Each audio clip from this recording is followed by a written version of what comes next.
মাননীয় উপাধ্যক্ষ মহোদয়, এখন শিক্ষানুষ্ঠানৰ বাবে শিক্ষক শিক্ষয়িত্ৰীৰ লগতে সমান গুৰুত্ব পায় শিক্ষানুষ্ঠানৰ কৰ্মচাৰীসকলে। আমি সকলোৱে জানো যে এখন শিক্ষানুষ্ঠানৰ কাৰণে শিক্ষক শিক্ষয়িত্ৰীসকলে যদি ভালদৰে ল'ৰা ছোৱালীক নপঢ়ায় তেতিয়া সেইখন শিক্ষানুষ্ঠানৰ ল'ৰা ছোৱালী কেতিয়াও ভাল নহয়। সেই একেধৰণে যেই চৰকাৰী কৰ্মচাৰী আছে, কেৰাণী আছে, চকীদাৰ আছে, তেখেতসকলে যদি ভালদৰে কাম নকৰে তেতিয়া সেই স্কুলখনৰ কেতিয়াও পৰিচালনা কমিটিৰ উন্নতি নহয় বা স্কুলখনৰ উন্নতি নহয়। আমি সকলোৱে জানো অধ্যক্ষ মহোদয় যে যি ধৰণে শিক্ষক শিক্ষয়িত্ৰীসকলক সমান মৰ্যাদা দিয়া হৈছে সেই একেধৰণে সদনে আমাৰ কৰ্মচাৰীসকলকো সমান মৰ্যাদা দিব বুলি চিন্তা কৰিবলৈ মই আশা ৰাখিলোঁ। মাননীয় উপাধ্যক্ষ মহোদয়, আমি জানো যে এখন ভাৰতীয় নাগৰিক হিচাপে সমান কামৰ বাবে সমান অধিকাৰ পোৱাটো প্ৰত্যেকজন নাগৰিকৰ মৌলিক অধিকাৰ। গতিকে তেনেস্থলত যিবোৰ কৰ্মচাৰী আছে তেখেতসকলে অপ্ৰাদেশিকৃত শিক্ষানুষ্ঠানৰ কৰ্মচাৰীসকলে যেতিয়া এখন স্কুল প্ৰাদেশিকৰণ হয় তেতিয়াৰ পৰা তেখেতসকলে এই চাকৰিবোৰ নোপোৱাৰ কাৰণে যি ধৰণে বঞ্চিত হয় সেইটোৰ ওপৰত আমাৰ মন্ত্ৰী ডাঙৰীয়া অলপ চাব লাগে। কাৰণ এবাৰ এই চাকৰিয়ালসকলে নিজৰ ল'ৰা ছোৱালীৰ ভৱিষ্যতৰ কথা চিন্তা কৰিব নোৱাৰে, নিজৰ ঘৰত কোনো যদি বেমাৰ থাকে বেমাৰীৰ কথা চিন্তা কৰিব নোৱাৰে, নিজৰ ঘৰত ৰোগী থাকিলে ৰোগীৰ কথা চিন্তা কৰিব নোৱাৰে, নিজৰ ল'ৰা ছোৱালীৰ ভৱিষ্যতৰ কথা চিন্তা কৰিব নোৱাৰে। আমি এনেকুৱাও দেখিছোঁ যে বহু বছৰ ধৰি এই বিনা বেতনত বহুত কৰ্মচাৰীয়ে এতিয়ালৈকে খাটি আছে। তাৰপিছতো এনেকুৱা হৈছে যে তেওঁলোকৰ নতুন কোনো চাকৰিৰ কাৰণে এপ্লাই কৰিবলৈ বয়স নাই। গতিকে মই মাননীয় মন্ত্ৰী ডাঙৰীয়াক এইটোৰ ওপৰত বিবেচনা কৰিবলৈ অনুৰোধ জনালোঁ। Honourable member Aminul Islam senior, 1 মিনিটত ক'ব কথাখিনি কি ক'ব আছে? উপাধ্যক্ষ মহোদয়, কৰিব নালাগে। এই বিষয়টো যিটো নন টিচিং ষ্টাফৰ কথাটো ইয়াত অনা হৈছে আৰু 2013 চনত যিবিলাক প্ৰাদেশিকৰণ হৈছিল সেই শিক্ষকসকলে তেতিয়া আইনমতে তেওঁলোকে ৰেগুলাৰ পে'মেণ্টটো পাই আছে আৰু নন টিচিং ষ্টাফেও তেওঁলোকে ৰেগুলাৰাইজ কৰা হৈছে তেওঁলোকৰ চাকৰি। কিন্তু 2018 চনৰ এক্টৰ পিছত যিখিনি টিচিং ষ্টাফ তেওঁলোকক অধিকাংশ টিউটৰ কৰি দিয়া হ'ল আৰু নন টিচিং ষ্টাফক তেওঁলোকক এটা ফিক্স যিটো কোৱালিফিকেশ্যন তেওঁলোকৰ ক্ৰাইটেৰিয়া সম্পূৰ্ণ ঠিকে আছে, কিন্তু তেওঁলোকক অন্যান্য বিভাগৰ কৰ্মচাৰীৰ সমান তেওঁলোকক মৰ্যাদাটো দিয়া হোৱা নাই। এই ক্ষেত্ৰত আমি গম পাইছিলোঁ কালিও যে আমাৰ শিক্ষামন্ত্ৰী মহোদয়ে এইবাৰ আকৌ কিবা এমেণ্ডমেণ্ট আনিব বুলি কৈছিলে। আমিও বহুদিন ধৰি এইটো অপেক্ষা কৰি আছিলোঁ। টিউটৰ বনাই ৰখা হৈছে আৰু নন টিচিং ষ্টাফে বহুতে কিন্তু এতিয়ালৈকে এই আইনৰ আওতাত পৰা নাই। কিন্তু দুৰ্ভাগ্যৰ কথাটো হ'ল 2013ত যিবিলাক প্ৰভিঞ্চিয়েল হৈছিল আৰু 2021ত হৈছিল একেই ক্ৰাইটেৰিয়াৰ একে কেটেগৰী স্কুলবিলাক ভেঞ্চাৰ একে সময়তে কৰা, তেওঁলোক একে নিয়মত ৰিকগনাইজ হোৱা, তেওঁলোকৰ কোৱালিফিকেশ্যন গোটেইখিনি ছেইম, কিন্তু তেওঁলোক হৈ গ'ল ৰেগুলাৰ, তেওঁলোক হৈ গ'ল টিউটৰ আৰু তেওঁলোক হৈ গ'ল ৰেগুলাৰ যিখিনি নন টিচিং ষ্টাফ আৰু বাকী পিছৰখিনি নহ'ল।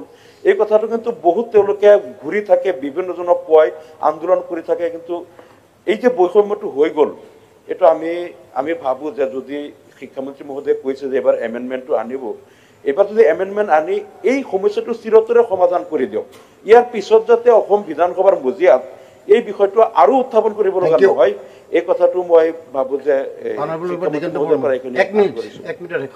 অধ্যক্ষ মহোদয়, আমাৰ সচিব মণ্ডল ডাঙৰীয়াৰ প্ৰস্তাৱটোক মই সমৰ্থন জনাই ক'ব বিচাৰিছোঁ যে 2021 চনৰ 5 ফেব্ৰুৱাৰীৰ পৰা আগৰ আইনখন মতে তেওঁলোকে ফিক্স পেড চাকৰি কৰি আছে।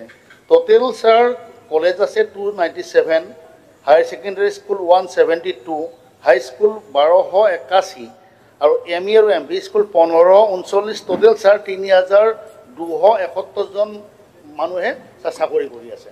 আৰু তেওঁলোকৰ দৰমহাটো ছাৰ কেনেকৈ পাই আছে? LDA বিলাকে পাই আছে ছাৰ 10,000, UDA বিলাকে পাই আছে ছাৰ 12,400 আৰু 4th গ্ৰেডে পাই আছে 8,700 টকা। এতিয়া কথাটো হ'ল ছাৰ আমাৰ এটাই কথা যে আমাৰ মণ্ডলৰ হেৰিটোত আমাৰ শিক্ষামন্ত্ৰী মহোদয় আছে, এমেণ্ডমেণ্ট আনিব বুলি কৈছে, ধৰক এডুকেশ্যনৰ এখন বিল আনিব বুলি কৈছে। এইখিনি যিখিনি মানুহে ইয়াত কাম কৰি আছে নন টিচিং ষ্টাফ 2021 5 ফেব্ৰুৱাৰীৰ পৰা তেওঁলোকক এণ্ট্ৰি ফিক্স পেৰ সলনি এটা নিয়মীয়া হাৰত অন্যান্য কৰ্মচাৰী লেখীয়াকৈ ছাৰ দৰমহাটো ব্যৱস্থা কৰি দিলে পৰিয়ালখিনি উপকৃত হ'ব। নহ'লে ছাৰ 10 বছৰ আগৰ পৰা 12 বছৰ আগৰ পৰা চাকৰি কৰি আছে, তেওঁলোকৰ পৰিয়াল চলাত দুৰ্বিষহ অৱস্থা হৈ পৰিছে ছাৰ। ধন্যবাদ। কমলাক্ষ দেৱ প্ৰকাশ এটা ৰাজ্যৰ আটাইতকৈ ইম্পৰ্টেণ্ট ডিপাৰ্টমেণ্ট হৈছে এডুকেশ্যন ডিপাৰ্টমেণ্ট। আৰু ছাৰ খালি ডেভেলপমেণ্ট মিনছ ৰাস্তা ঘাট নহয়, এডুকেশ্যন চিষ্টেমটোৰ ওপৰত ডেভেলপমেণ্ট বেছ কৰে। আৰু আমাৰ মানসিকতাটো কেনেকুৱা এডুকেশ্যনৰ ওপৰত বেছ কৰে। এইটো কাৰণে ইতিমধ্যে আমি দেখা পালোঁ যে আমাৰ ৰাজ্যৰ এডুকেশ্যন চিষ্টেমত আমূল এটা পৰিৱৰ্তন হৈছে। আৰু ইতিমধ্যে আমি দেখা পালোঁ, আমি ধন্যবাদ জনাইছোঁ অসম কেবিনেটত যে ছাব কমিটি বনোৱা হৈছে আৰু কিছুমান সিদ্ধান্ত লোৱা হ'ব আৰু বিলটো অনা হ'ব। নিশ্চয় পজিটিভ কিছুমান কথা থাকিব। আৰু মই এটা বস্তুই ক'ব বিচাৰিছিলোঁ যে আজি শিক্ষা সেতু আদি কৰি বহুতখিনি সিদ্ধান্ত লোৱা হৈছে। আজি টিউটৰৰ চেলাৰীৰ সমস্যা এটা আছে। এই যিখিনি সৰু সুৰা সমস্যা মই ভাবোঁ যে এই যে ছাব কমিটি বনোৱা হৈছে তাৰ যোগেদি আমাৰ এই যিখিনি সমস্যা আছে এই সমস্যাখিনি সমাধান হ'ব। আৰু আগন্তুক দিন আমাৰ এই এডুকেশ্যন চিষ্টেমটো আৰু আগবাঢ়ি যাব আৰু আমাৰ ভাৰতবৰ্ষৰ বুকত এটা স্থান ল'ব বুলি মই আশা ব্যক্ত কৰিছোঁ।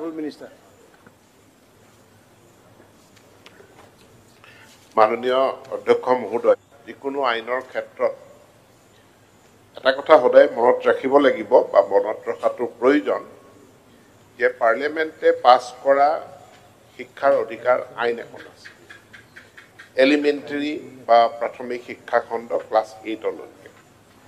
দ্বিতীয়টো হ'ল মাননীয় উপাধ্যক্ষ মহোদয় যে শিক্ষক কোন হ'ব, কেনেকুৱা হ'ব তেওঁলোকৰ বা AICTE।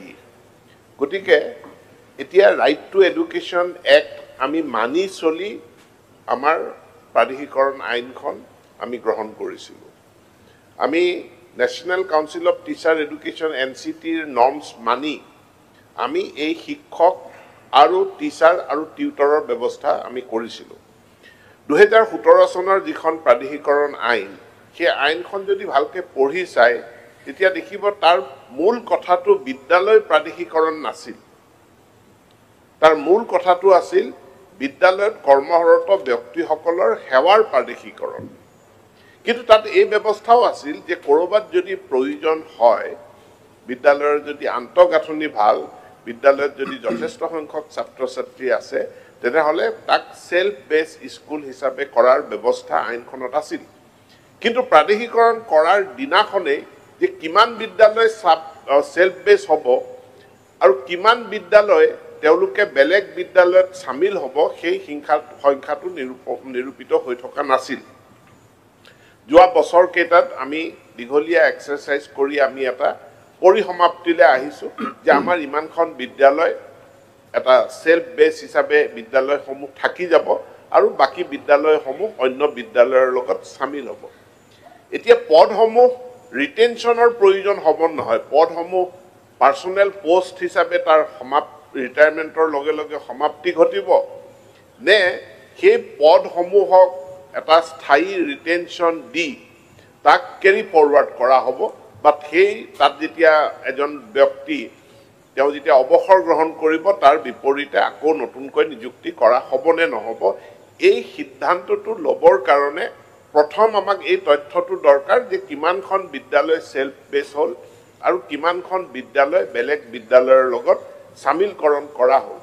এই ডাটাখিনিৰ ক্ষেত্ৰত আমি এটা সমাপ্তিলৈ আহিছোঁ আৰু এটা সিদ্ধান্ত ল'ব পৰা পৰ্যায়ত আমি উপনীত হৈছোঁ। উপযুক্ত সময়ত আমি নিশ্চিতভাৱে সিদ্ধান্ত আমি গ্ৰহণ কৰিম। 2021 চনৰ আইনখনৰ যিসকল আওতাৰ ভিতৰলৈ নাহিল, কিন্তু তেওঁলোকে ভাবে যে তেওঁলোকৰ যুক্তিযুক্ততা আছে, এনে বহু সংগঠন ব্যক্তিৰ আবেদন নিবেদন আমি যোৱা সময়খিনিত আমি পাইছোঁ। আৰু এই পোৱা আবেদন নিবেদনখিনিৰ ভিত্তিত কেবিনেটে এখন উপসমিতি গঠন কৰি দিছে যে এই আবেদন নিবেদনখিনি পৰীক্ষা কৰা আৰু কোনো সংশোধনীৰ প্ৰয়োজনীয়তা আছে নেকি এইটো বিবেচনা কৰাৰ কাৰণে।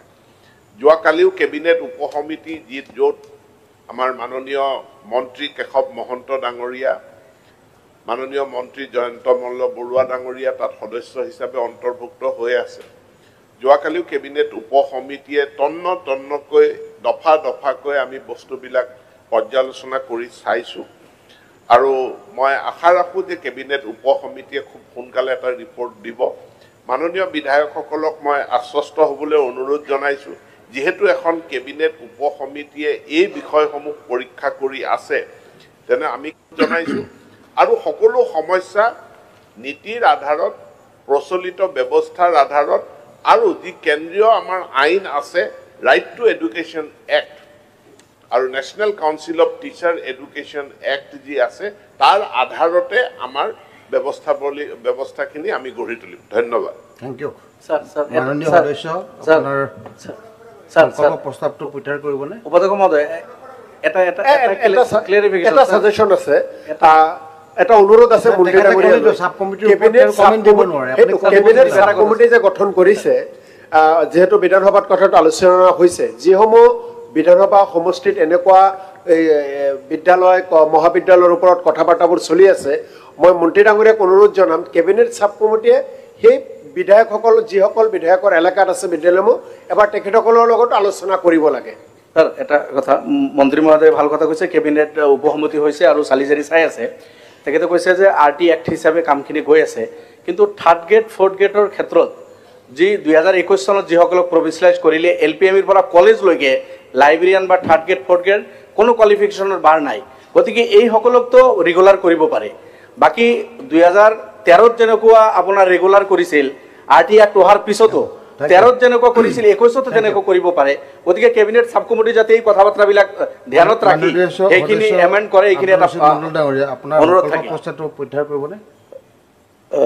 জানি সুখী হ'লোঁ মাননীয় মন্ত্ৰী মহোদয়ৰ বক্তব্যৰ পৰা যে কেবিনেট সাব কমিটি এই গোটেই ইস্যুবিলাক, আইনৰ সংশোধনীৰ প্ৰয়োজনীয়তা আছে নে নাই, ইস্যু যিবিলাক আছে এই গোটেইখিনি কথা তন্নতন্নকৈ আলোচনা হৈ আছে।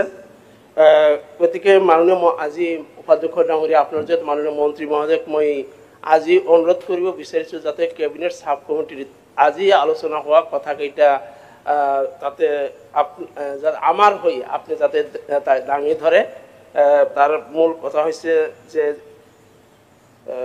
The Assam educational provincialisation of services of non teaching staff of venture education institution act 2018 clause 6 section 2 section 3 ইয়াৰ এমেণ্ডমেণ্টৰ প্ৰয়োজনীয়তা আছে বুলি মই অনুভৱ কৰিছোঁ। যি এমেণ্ডমেণ্টৰ দ্বাৰা যিটো পাৰ্চনেল পোষ্ট ক্ৰিয়েশ্যনৰ কথাটো নাকচ কৰি এইটো কেডাৰ পোষ্ট ক্ৰিয়েশ্যনৰ কথাটো হ'লে ভাল হয়। আৰু যিটো ফিক্সড পেৰ যিটো কথা কোৱা হৈছে, ফিক্সড পে নহয়, তেওঁলোকৰ গভৰ্ণমেণ্ট এমপ্লয়ী হৈছে যিহেতু ৰিকগনাইজ কৰা হৈছে যে গভৰ্ণমেণ্ট